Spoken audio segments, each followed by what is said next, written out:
This is Paul Wilson. Chris Hemke. And we're on the track, circling around here to talk to everybody before they pull for day 3 of UCC.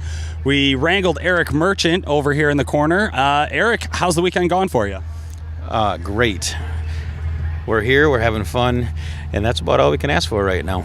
You know, to be honest with you, we interviewed you before the show. The truck wasn't together. It was really more of a loose idea of something that might happen as opposed to like a specific guarantee that you're going to come here and kill it. But we love to see the dedication of the amount of work you've had to put into this thing to keep playing with these guys.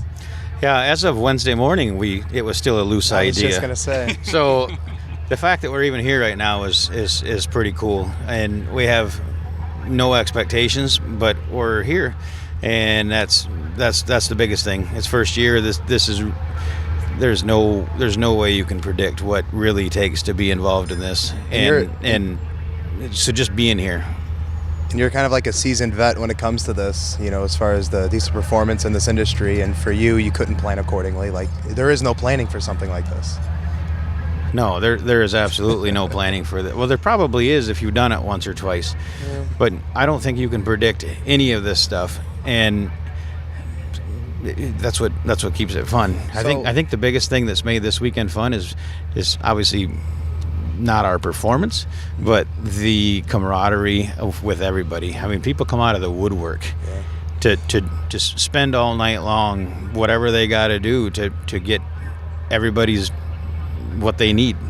You know, I'm sure if somebody needed a totem pole whittled out of one of these light sticks, they'd probably do it for them. Yeah, I think, timeline-wise, Monday you came to the shop where we're at in Marengo, Northern Illinois, with a running truck, loaded it onto the dyno. Late Monday, the truck was down to a block, right? Yeah, that sounds about right. And it was like that till Wednesday. Like, you're a madman, for starters, when it comes to wrenching on trucks.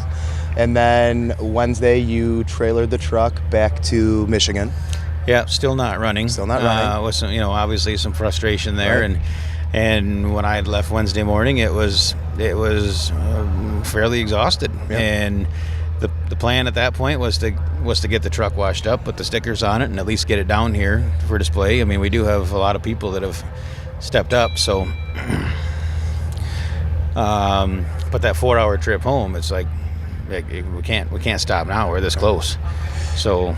We dug into it some more and found what was giving us the issue, or at least at that point. And 6:30 Wednesday night, we made the decision to come. So we worked well into the morning, Thursday morning, to get ready and load it up, and then 3 hours later left to come down here. And luck hasn't been on our side or whatever else. We've had some issues, but the driver's very inexperienced. But aren't you the driver? Yeah, that's yeah. Way to call him out, Dick. Pretty much. But we're here. We're having fun. Well, I think you guys have definitely proven how much dedication you have to this, the work ethic that you guys have put behind this. Like you said, it's been a countless number of hours and man hours to keep this truck here and to get it down to the sled pull track. Just even today, I know you guys were fighting the dyno yesterday and some other kind of goofy issues going on. What are you hoping to see out in the dirt today? I would hope to see the dirt today. I think that's where we're going to stick with right now. It's hard to say. Like I said, if we would like to go down the track just to give it that payoff. The dyno was frustrating yesterday. Literally, everybody was working through the night. We robbed the motor out of the buggy, transferred everything around, and then found we had an injector that had took some damage when the first motor let go.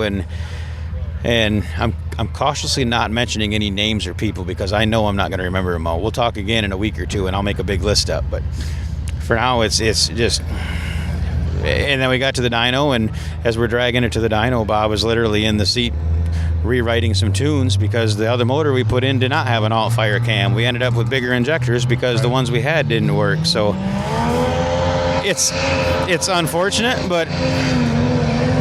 At least we were able to get to the dyno. We made the call. We weren't able to put a number down on it, and yeah, it sucks. I don't know if we got points or anything for it, but just the fact that we were getting there. I mean, that's what we wanted to do, and we're here at the track today.